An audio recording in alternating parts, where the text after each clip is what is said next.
আসসালামু আলাইকুম সুপ্রিয় শুভাকাঙ্ক্ষী।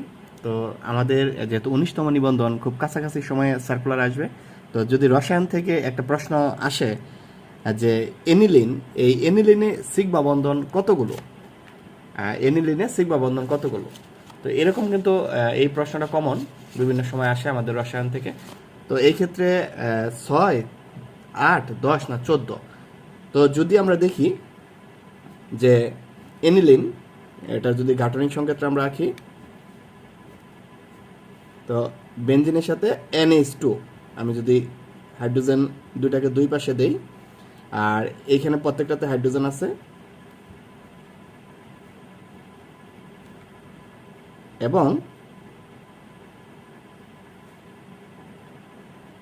দ্বিবন্ধন। তো এইখানে এই জায়গাতে একটা সিগমা বন্ধন, এই জায়গাতে একটা সিগমা বন্ধন, এবং এইখানে একটা সিগমা বন্ধন, সিগমা, হাইড্রোজেনের সাথেও sigma, sigma, sigma, sigma, sigma, sigma, sigma, sigma.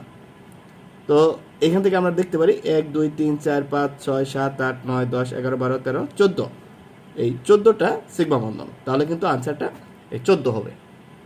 তো এইভাবে আমাদের যে এমসিকিউটা হবে সাবজেক্ট ভিত্তিক, তো এরকম কিন্তু একটা প্রশ্ন আসতে পারে।